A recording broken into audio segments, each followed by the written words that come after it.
Hey guys, it's Jeff from Retro Rare and Rad, and this is part 2 of my Tons of Thomas project video. And if you saw the first video, you know that I've accumulated over the last few months a huge number of Thomas trains.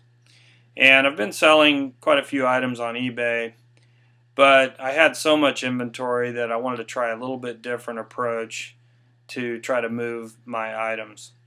So I got a booth at a local toy and train show. It's called the Mid-America Toy and Train Show, and I actually had a really good time.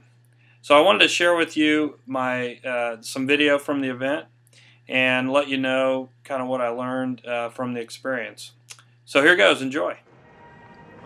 So the show started at 8 a.m. But I had to get there at about 6:15 to get set up. So this is what the space looked like when I got there and before I set up. So this is what my table looked like once I had it all set up. And one thing I learned is that I probably could have used 2 tables. I really didn't know what to expect going into this, so I didn't want to spend too much, and so I just stuck with a single table. But as you can see here, it's pretty packed, and this is probably only about half of what I had. I really wanted to set up kind of a little layout and have the train kind of circle the table. As you can see there, that's what I did. And I have to say that having the table set up that way really drew a lot of attention. Most of the other vendors just had their items setting out, and having that motion of the trains and everything really drew people to my booth. Going into this show, I really did not know what to expect. One of the things I was worried about was how much competition there would be there with Thomas items, and I was pleasantly surprised to find that there was really only one other vendor there selling Thomas items. So it really was great, because there was a lot of kids there that came to look at the trains, and at the end of the day there really wasn't much for them to buy. A lot of these vendors were just selling old antique Lionel trains and collectible trains that little kids weren't going to be interested in. So I would say just about every kid at the show ended up at my booth, and a lot of them spent a lot of time there looking at the trains and even playing with the trains and that. So it was really a great experience in that I was able to sell quite a few items, and I was pleasantly surprised. One lesson learned is that if you're going to do a show like this, you really need to be able to accept credit cards. So prior to the show, I signed up for one of those PayPal devices that you use on your cell phone to take credit cards, and it was really helpful. Most of my large purchases were made via credit card. In fact, a couple people had a few items picked out, but once I let them know that I would take credit cards, they spent more money. So definitely a tip. It's very easy to get set up with a credit card if you have a PayPal account. So I definitely would recommend that. I was pretty happy with the sales for the day. It started off a little bit slow, and then it picked up and was pretty steady throughout the day. So when the show closed at around 2, I felt pretty good. But then something crazy happened.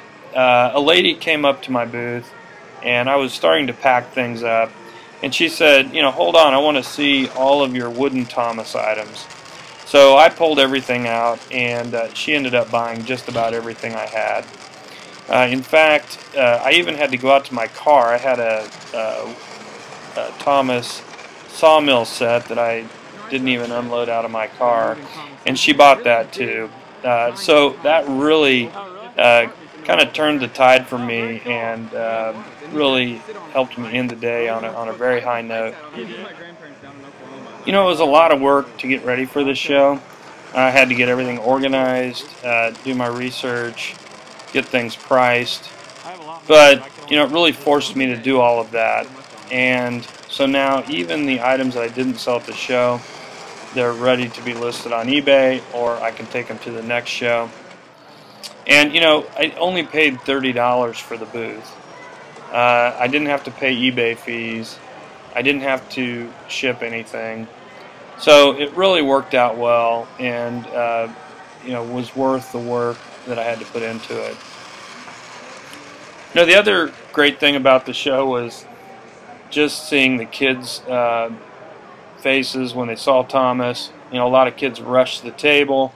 I had kids really at the table all day, wanting to play with the trains, try out different trains, all of that. So even if I hadn't sold anything, that would have been worth it. It was really a joy to see kids having so much fun. And, you know, I learned a lot. This was my first show. I made a few mistakes, but I definitely came away with a lot more knowledge. Helped me expand my business, kind of see other ways of selling items. So I learned a heck of a lot, and also, you know, I met a lot of nice people. I gave everybody that came to my booth one of my cards. I'm hoping, you know, to get some repeat customers from that. So yeah, it really, I think, helped me take the next step with my business and get out of my comfort zone and learn some new things. So I definitely would do it again. And in fact, there's another train show coming up in about a month, and I'm planning to participate in that show. Now the problem is that I've, you know, depleted my inventory pretty significantly, so I've got some work to do to get some more items to have at that show. But I've already started to hit Craigslist, and I'm hopeful that I can restock and get ready for the next show. So you know, I would highly recommend that you go out and look for things like this. So for whatever you sell, look for trade shows, look for other avenues to sell your items. And, you know, in my experience, it was definitely well worth the time.